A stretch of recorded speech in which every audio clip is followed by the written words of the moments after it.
But, beloved, it's getting harder and harder to see the difference between the world and Christianity. It is. And it's got to be confusing to our kids. We got to talk about this. Let's dive into it. Welcome to the Called to Love podcast, a show dedicated to exploring how human relationships and intimacy with God are connected. Join us as we discuss hard-hitting topics that inspire and motivate you to go deeper into the intricacies of building meaningful relationships. Here now are your hosts, James Levacy and Brian Knadel. Beloved, I don't even know if I know what a Christian is or if other people know what a Christian is, because so many people say one thing, act like a different way, and it's just confusing to me. So, there's especially in the the popular mainstream stuff, everybody's wearing crosses. The Prince of Darkness wore crosses. He loved crosses. They'd give each other crosses. Every rock star that I knew was an atheist wore a cross. And I don't quite understand that. Maybe someone watching this could tell me in the comments. I don't know. But it was almost like, they look at that and it's like, ha-ha, the cross that killed Christ. I don't know if that's what they're thinking or if it's like a mock or whatever. But besides that, it's the even the Christian shows, there's a lot of backbiting and gossiping and just this tearing each other down. But if you're on the side of God, it's okay, because anything that's the enemy of God, you have a right to curse. Well, I don't believe that, but that's what it seems like. That's what things say, when you look at it. And then you get these people that come along and they're just kind of filthy-minded, talking, and but they love Jesus.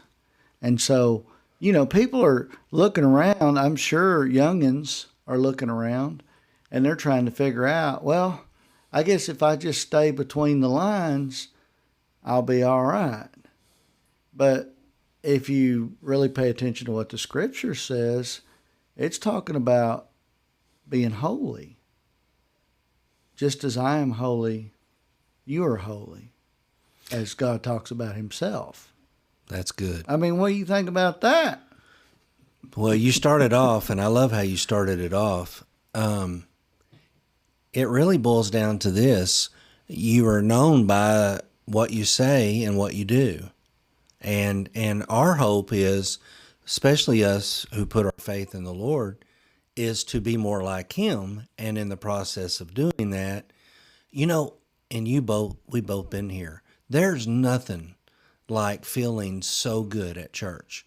The worship's great, the atmosphere, everyone has got a mindset of coming together, loving one another, sharing the next couple of hours in worship and visiting and fellowshipping, small groups, four-year talk, whatever.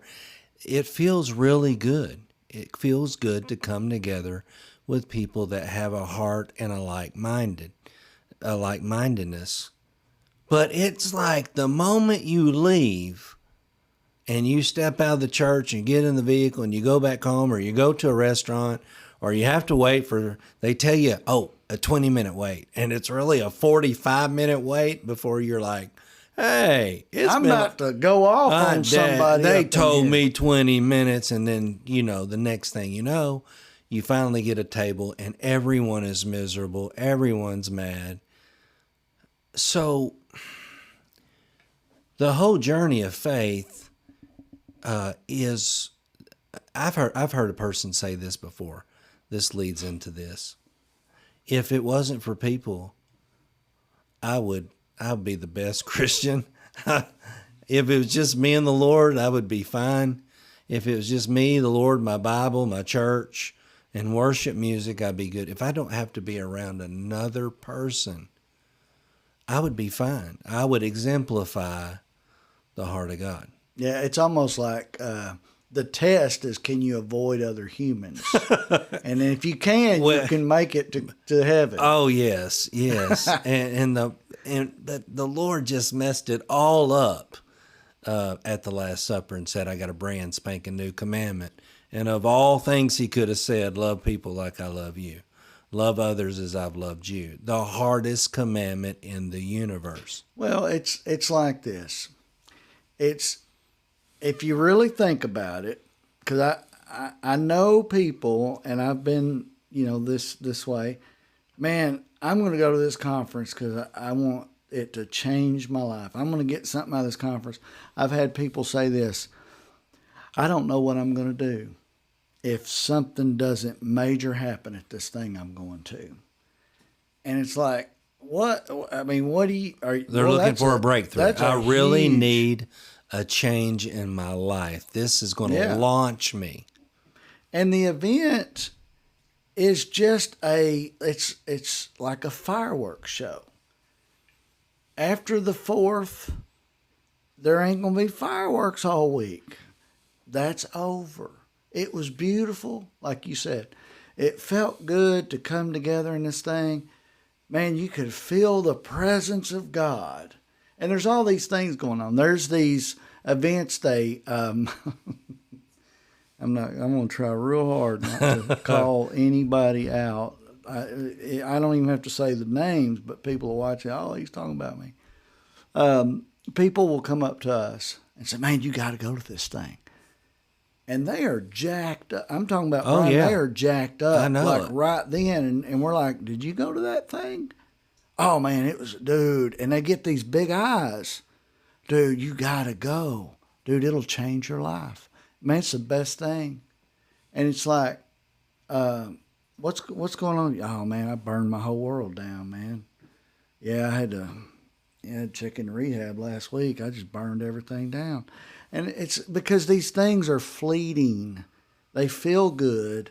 And we can go to anything that feels good. Heck, we can go to our closet and feel good. We can get in there and get in the presence of God. The problem is there's just a lack of that love and commitment to relationship outside of those things. Like, and it starts with the Lord. It really does. I mean, there are people, and for years I fell in that same situation. I was a professional Christian. I went to church every Sunday, every Wednesday. I was involved. I served in areas of ministry, but I lacked that pursuit and personal walk and relationship with the Lord. Did we create an atmosphere in our home? Lots of times, yes. Our schedule, everything we did was a reflection of we're putting God first in this family. We're going to church. We're going to honor the Lord with our time. Our kids went to camp. Everybody was involved, but I remember my oldest daughter telling me. She was following in that same footstep, and one day she called me discouraged and said, Dad, what is this all about? Is this what it's all about? And you and I had just started meeting for a couple of years, and she was seeing a shift and a change, but she called me and she said, Dad, my whole life you modeled what it looked like to be a professional Christian. That hit to the core. But now you're talking about it's all about a relationship with the Lord. And I'm like, yes. So what we're finding is everything has a place. A conference can have a great place on your journey of growing and maturing. There's no doubt. Church plays a huge role in your relational journey with Jesus. But if it's the only place and it's the only thing, and you're saving all your loving for Jesus on Sunday, but you don't have any pursuit or desire to know Him intimately during the week, it's going to flesh out in your relationships with other people. So the whole purpose and the whole goal of backing up not what you say, but what you do involves a level of maturing and growing. And if you're not maturing and growing, the greatest challenge in your life will be people. and you and I know this. You and I see the importance. I think we had a meeting not too long ago, and I shared how important it is to see people the way Jesus does. And that is, everybody is not perfect, and everybody is on this growth journey of becoming like Jesus. But but we hear about it every day. People are constantly in conflict. And we want to say, it's okay. It's what to do about it. How can you not be bitter but get better? How can you grow without self-destructing? And so it breaks our hearts all the time, because we do get a great opportunities to some great invitations to great conferences and different things that are out there. But those that are the most hyped about it are those that that have been in a cycle where they try to bounce, and hopefully it carries them, and inevitably it takes a personal walk and relationship with the Lord. There's not much difference in going to something like that's spiritually based, that's Jesus Christ based, than going to a motivational speaker that gives you all this audio to listen to and says, here, you listen to this every day for a year and you're going to be a changed man, and this is the keys to success. And if you want to find out how you can get out of life what you can get and be the best you can be and be all you can be and all this and that, you got to come to my conference, listen to my audio, and you'll be on fire. And so people leave there, they pay big money to go to those things, and then they come away. I talked to a guy the other day, and he had this big box of audio from a well-known motivational speaker, and he listened to it, but his wife was asking him, did you ever get anything out of that? And he said, no, not really. And so now it's just a big box of cassette tapes. He won't throw them away. It's like he ain't even got a player to put in it, but somehow that has stood the test of time. And then you can go to a conference and have the same thing, man. You can go there and not put into practice, creating that culture of being in the presence of God. Because that's what they're doing. They're modeling what it looks like, what it feels like to be in the presence of God. But there's not a lot of emphasis on, guess what? You don't have to come to this conference. So as the motivational speaker wants you to come and give him money and listen to his audio, you got the conference over here wants you to come and fill the room, fill the seats. There's an entry fee. Yeah, sure. There's all that stuff. But if you look at it from a perspective of the world, and the world's looking at it and saying, shame on you, and I'm not putting anybody down, but you got to think about what the world's looking at. They're saying, what's the difference? You want people to come to a conference, you want people to give money. This guy's over here, he's of the world, he don't even believe in Jesus. He's doing the same thing. What's the difference? Nobody's practicing, for the most part, the majority aren't practicing. And that brings up what you and I've talked about. Inevitably, one of the best ways to have a fresh start with the Lord, one of the best ways to get into new patterns of behavior, where you're making an effort to change your schedule, how you do your time, and saying, I'm going to allocate some time for me and the Lord. Just be in His presence, just to be quiet, alone, create space for Him. I'm going to try to be disciplined, work on being disciplined. And you know what? I'm going to add someone in my life. I'm going to be deliberate, intentional about meeting someone that I've never met before, that I know is on the same journey with me to some degree. We go to church together, or we're in small group together, or we're in outreach together, or we're on the usher team, or we're greeters, or whatever it may be, your area in serving at the church. Just make a commitment and said, hey, have you ever thought about meeting outside our church and spending a little bit more time than 10 or 15 minutes? Would you be willing to meet with me? And then say, hey, I'm so glad we met. Can I just be honest with you? I just need someone to encourage me to be a better father, a better husband, a better businessman, someone that pursues the Lord. How do you feel about that? And you will be shocked at the conversation that will go back and forth. And the next thing you know, you just put in motion something that will play a huge role in you beginning to grow and mature and begin to be a follower of Jesus that is making friends along the way. Yeah. I think that's what we're looking for. That would help a lot of people. Going home from work and telling your wife and wearing her out for 30 minutes and bringing all this negative home.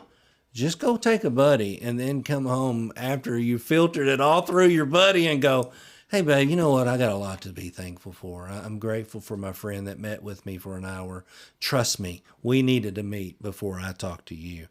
I love you. I appreciate you. Can I just say a prayer over us as a married couple? Can I say a prayer as a father saying prayer over the house? Father, I just thank you for this home. I thank you for my wife. I thank you for my job that I have ups and downs on, but I'm grateful. Father, this is a home that wants to honor you in everything we do, not just at church, but at home too, and really begin to speak who you are, and it will watch the atmosphere change. Being the priest and protector and provider of the home, it is very important that the husbands set the temperature and the climate of the home. He's the leader. We're going to talk about leadership.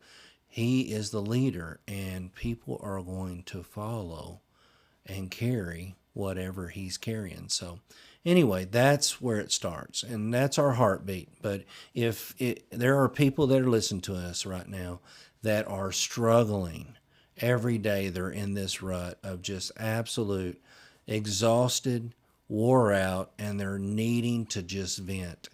Go in your room, shut your door, grab a chair and say, God, I have no one at the moment that I'm meeting with, but I can tell you this, I need to vent.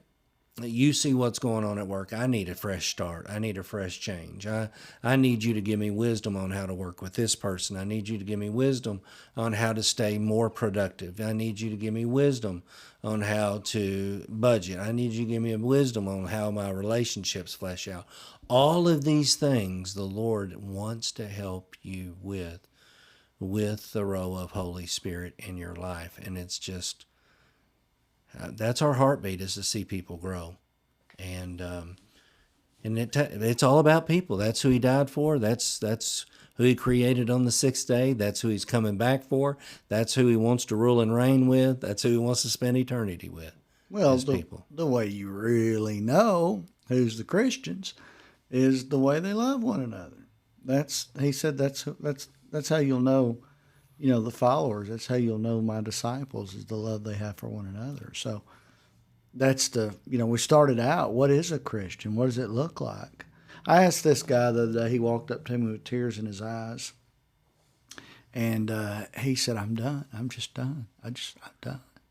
And what he was saying was he was tired of the relapse, and he was tired of the loop, the circle, the never-ending, I'm good, then I'm not. And I said, well, what would you want from me? And he said, for you to just keep doing what you're doing. And I said, that's all you have to do. Wow. Is just be love to someone else. That's good, James. It's that easy. So we hope this episode of the Called to Love podcast has enriched your life and offered valuable principles to apply on your personal journey. Please explore our website at www.calledto.love for more information and to share your feedback with us. Until our next episode, may you find peace and love. And always remember, you are called to love.